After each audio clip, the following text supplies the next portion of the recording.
Hello guys, my self Rahul था। आप लोग देख रहे हो केमिस्ट्री फ्यूचर विद केमिस्ट्री। आज हम देखने वाले हैं कार्बोहाइड्रेट्स। तो गाइस, आपने मेरा फर्स्ट वीडियो देखा होगा बायोमोलिक्यूल्स। अगर किसी ने नहीं देखा है तो मैंने डिस्क्रिप्शन में मेंशन किया हुआ है, उसको ज़रूर देख लेना। सो गाइस, आज हम पढ़ने वाले बायोमोलिक्यूल्स का मेरा फर्स्ट सीरीज था। फर्स्ट सीरीज में हम देखने वाले हैं कार्बोहाइड्रेट्स बेसिकली। और इस टॉपिक को लेने का रीज़न ऐसा है कि 12th के जो स्टूडेंट्स अभी ये वीडियो देख रहे हैं, बेसिकली उनका 14 चैप्टर है बायोमोलिक्यूल से रिलेटेड, उसका ये मेन टॉपिक है कार्बोहाइड्रेट्स। और जो बीएससी के स्टूडेंट देख रहे टी वाई बीएससी के, तो उनका चैप्टर नंबर सेम 6 का चैप्टर नंबर 3 2.2 चैप्टर है मे बी। तो उन्हें आपको एक लेसन है बेसिकली कार्बोहाइड्रेट्स का।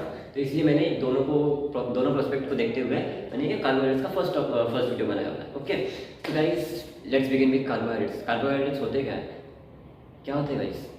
कार्बोहाइड्रेट्स होते हैं जो डेली लाइफ में हम कंज्यूम करते हैं। क्या कहाँ से कंज्यूम करते हैं? फॉर एग्जाम्पल ब्रेड हो गया, सीरियल्स हो गए, जूस हो गया, शुगर्स हो गए।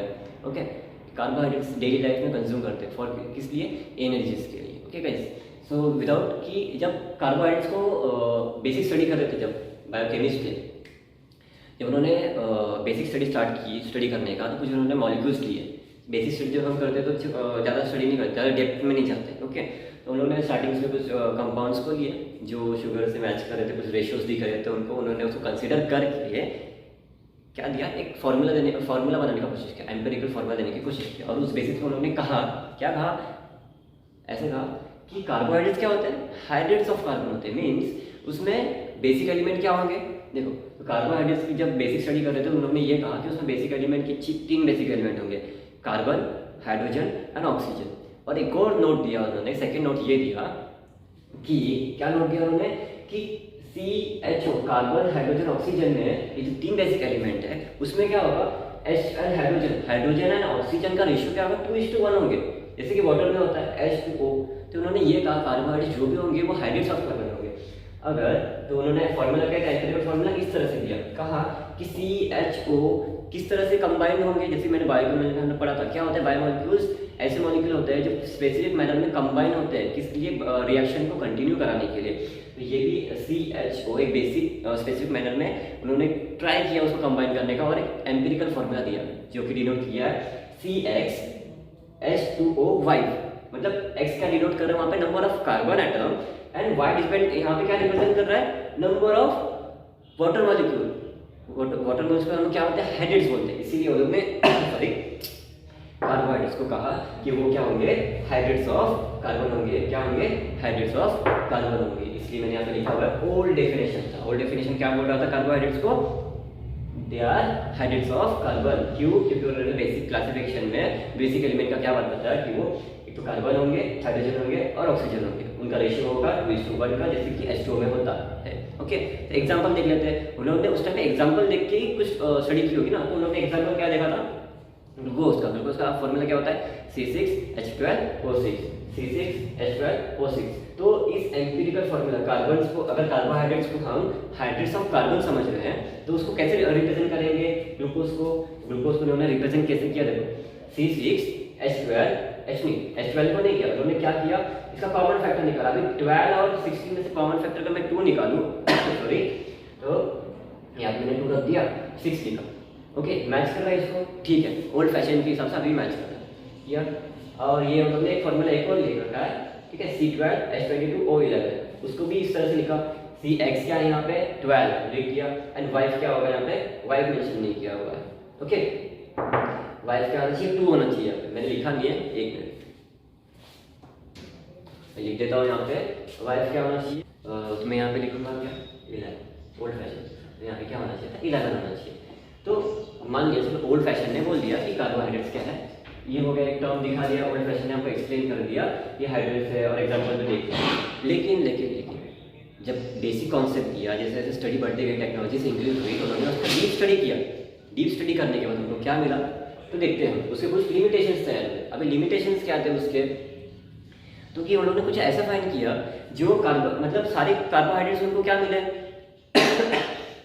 मतलब सारे उनको कुछ बेसिक स्टडी के बाद उनको ये पता चला कि कार्बोहाइड्रेट्स ऐसे भी कार्बोहाइड्रेट्स है जो हाइड्रेट्स ऑफ कार्बन ही नहीं है, लेकिन फिर भी वो आज बेसिक एलिमेंट क्या है? कार्बोहाइड्रेट है। क्या है वो? एग्जांपल हम देखेंगे, क्या है? C6H12O5। क्या है? C6H12O5, जिसका नाम है केमिकल फॉर्मूला में रैमोस। ओके, रैमोस को आप एग्जांपल में देख सकते हो कि ये हम इसको इस तरह से लिख सकते हैं क्या, तो देखते हैं, चेक करता हूँ मैं कि मैं रैमोस को, ठीक है, रैमोस को मैं कार्बन हाइड्रेट्स ऑफ कार्बन में लिख सकता हूँ क्या, तो देखो मैं लिख देता हूँ कि C लिख दिया मैंने, सॉरी C लिख दिया, और यहाँ पे X कितना है 6 है। ओके, अब मुझे क्या लिखना है, ये हाइड्रेट्स लिखना है, H2O लिखना है, तो मैंने H2O भी लिख दिया, ये लिख दिया, ये मार दिया ब्रैकेट। अब मुझे Y ऐसा कॉमन फैक्टर यूज करना है जो कि मुझे ये देना है। तो अभी मुझे बताओ, मैं 12 और 5 में से फैक्टर निकाल सकता हूँ क्या, नहीं निकाल सकता।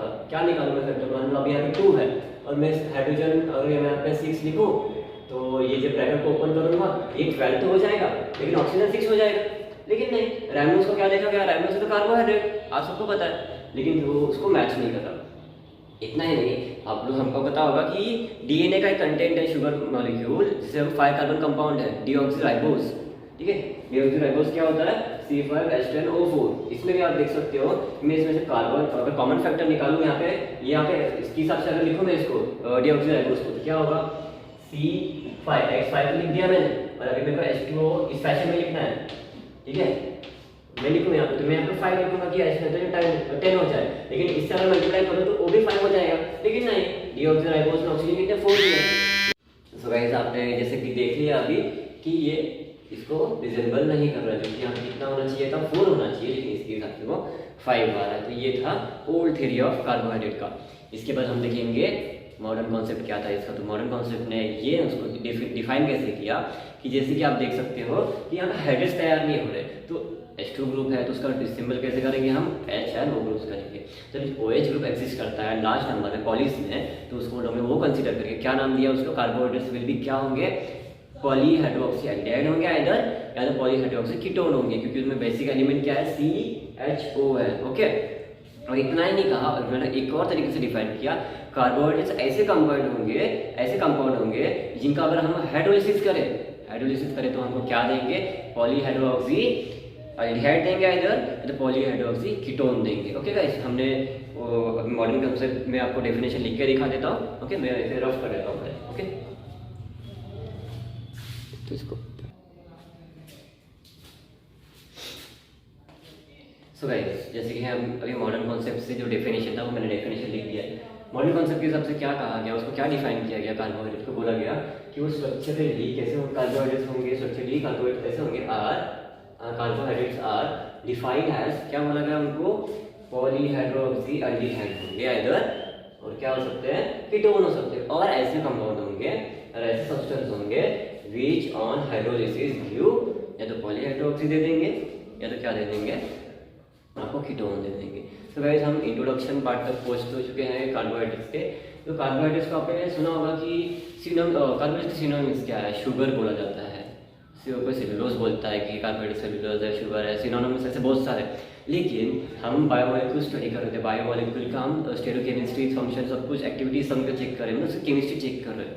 तो बायोकेमिस्ट्री से जब हम डील करते हैं तो कार्बोहाइड्रेट्स को हम क्या बोलते हैं, सैकराइड्स बोलते हैं। सैकराइड्स क्यों बोलते हैं गाइस, ग्रीक वर्ड में सैक्रोन कहा जाता है, किस सैकराइड्स, कार्बोहाइड्रेट्स को सैक्रोन कहा जाता है। सैक्रोन का मीनिंग होता है शुगर, इसीलिए हम उसे सैकराइड्स कहते हैं। और सैकराइड्स के डिविजन्स भी है, फॉर एग्जांपल उसका बेसिक एलिमेंट जैसे पॉलीमर में मैंने एग्जांपल दिया था, मोनोमर जैसे होते हैं, उसी तरह से इस पर भी बेसिक यूनिट होता है जिसे मोनोसैकराइड बोलते हैं। मोनोसैकराइड जो है वो कार्बोहाइड्रेट्स का क्या एक बेसिक यूनिट है, जिसका पॉलीमर उसके डेरिवेटिव्स तैयार होते हैं पॉलीमर होके।